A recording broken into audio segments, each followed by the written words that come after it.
High বন্ধুরা, সন্ধ্যা হতে হতেই কিন্তু রান্নাঘরে চলে এসেছি। একটু সবজি কাটবো, গাজর, বিনস, আলু নিয়ে বসেছি। তাহলে চলো চটপট সবজিটা কেটে নিই। আর তোমাদের কিন্তু অবশ্যই দেখতে হবে কি রেসিপি আজকে বানাচ্ছি। এখানে আলু, গাজর, বিনস আমি কেটে নিয়েছি। আর এখানে হচ্ছে পেঁয়াজ আর লঙ্কা, আর এখানে রসুন।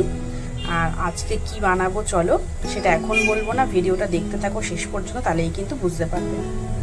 আর যেহেতু এটা একটা হেলদি রেসিপি, ওই জন্য আমি আগে সবজিগুলো একটু গরম জল বসিয়ে দিয়েছি।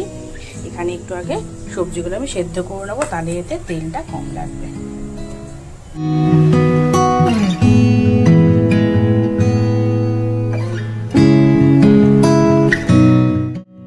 এখানে আমি গ্যাসে আগের থেকে একটু গরম জল বসিয়ে রেখেছি। গরম জলটা একটু গরম হওয়ার পরেই কিন্তু আমি সব কটা সবজি দিয়ে দিয়েছি। আর সেদ্ধ করে নিলে জানো তো তেলটা কম লাগে, আর নানা রকম পোকামাকড় থাকে সেগুলোও কিন্তু বেরিয়ে যায়। আর তারপরেই দেখো এটা কি বলো তো, হ্যাঁ এটা তোমরা অনেকেই চেনো, এটা হচ্ছে ওটস। আর এই ওটসটা এখন আমি একটু খালি কড়াইয়ের মধ্যে একটু ভেজে নেব, তাহলে কি মুচমুচে ভাবটা আসবে আর খেতেও কিন্তু টেস্ট হবে। আর এই রেসিপিটা যেহেতু একটু হেলদি, তার জন্য কিন্তু আমি একদম এইটুখানি তেল দিয়ে কিন্তু পুরো রান্নাটা করব। তো চলো, তেল দিয়ে দিয়েছি কড়াইয়ে। রসুন কুচি করে রেখেছি, প্রথমে আমি এখানে রসুনটা দিয়ে দিচ্ছি।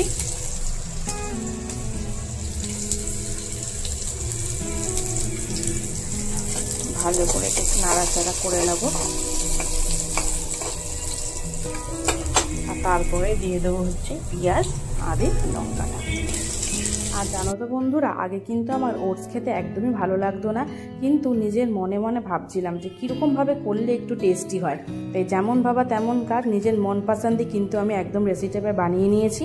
আর একটু মাঝখানে আমি একটু গোটা জিরে দিয়ে দেবো, তাহলেও কিন্তু টেস্টটা বেশ অন্যরকম আসবে। তো চলো, এই যে এখন পেঁয়াজের সাথে আমি গোটা জিরাটাও একটু ভালো করে ভাজা ভাজা করে নেব। আর এর মধ্যে জানো তো আমি একটু নুন দেব। নুন দিলে কি হয়, এই যে পেঁয়াজটা পুড়ে পুড়ে যায় সেটা কিন্তু হবে না, সেটা একটু বেশ সেদ্ধ সেদ্ধ হয়ে যাবে, পুড়বে না, কালো হবে না। আর রান্নার মধ্যে কালো পেঁয়াজ দেখলে কিন্তু সত্যি খেতেও ইচ্ছা করে না, দেখতেও খুব বাজে লাগে। পেঁয়াজটা ভাজা ভাজা হয়ে যাওয়ার পরেই কিন্তু আমি যে সবজিগুলো সেদ্ধ করে রেখেছিলাম সেগুলো কিন্তু এখন দিয়ে দিচ্ছি। আর দেখতে কিন্তু বেশ কালারফুল লাগছে বলো। যে কোনো খাবারই দেখতে যদি সুন্দর লাগে তাহলে কিন্তু খেতেও সেটা ভালো লাগবে, সেটা যাই হোক। তাই চলো আগে সবজিগুলো ভেজে নিই চটপট করে।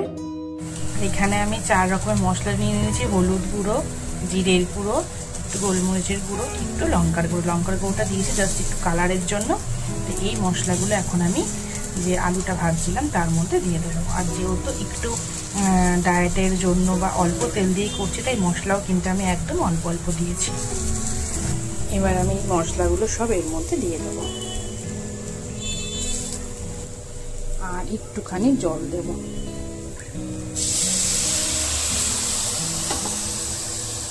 দিয়ে একটু ভালো করে এখন কষাবো।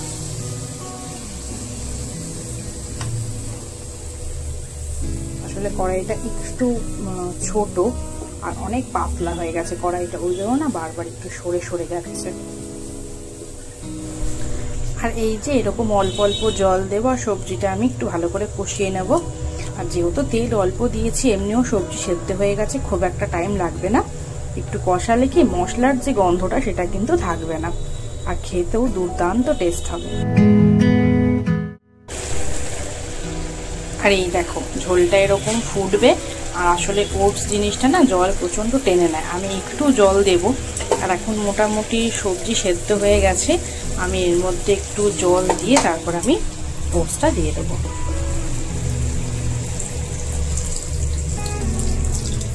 একটু জল বেশি দিতে হবে, কারণ এই জলটা পরে কিন্তু টেনে নেবে।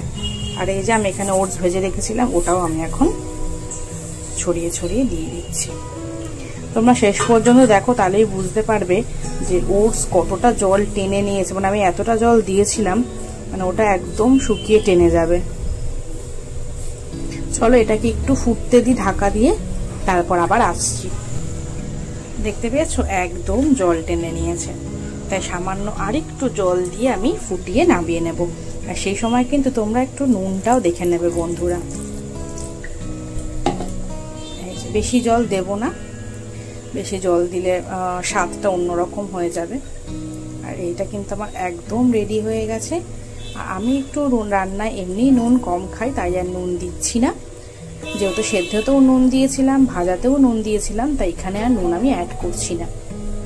তো চলো এইবার এটাকে নামিয়ে নিই। আর এই দেখো আমার ওটস রেডি হয়ে গেছে। আমি দুটো বাটিতে আলাদা করে রেখেছি, এইটা রাতে খাওয়ার জন্য রেখেছি আর এটা কালকের জন্য রেখেছি। যেহেতু অনেকটা ওটস করেছি, এতটা তো একেবারে খাওয়া যাবে না, তাই অল্প করে দুটো ভাগে কিন্তু আমি ভাগ করে রেখে দিয়েছি। তাহলে চলো বন্ধুরা, আজকের ওটসের রেসিপিটা আমি এখানেই শেষ করছি। তোমাদের কেমন লাগলো অবশ্যই কিন্তু আমাকে জানিও। আর তোমরা কিন্তু অবশ্যই এই হেলদি রেসিপিটা বাড়িতে ট্রাই করো। যারা জিম করছো বা যারা যোগা করছো তাদের জন্য কিন্তু এই রেসিপিটা খুব কার্যকরী। আমি আসলে ঘরে এক্সারসাইজ করি, যেটুকু পারি একটু ওটস বা অন্য ধরনের হালকা কিছু খাবার আমি খাই। তো চলো আজকের ভিডিওটা এরকমই এখানেই শেষ করছি। তোমরা যদি এরকম আরও অনেক রেসিপি দেখতে চাও অবশ্যই কিন্তু আমাকে কমেন্ট করো।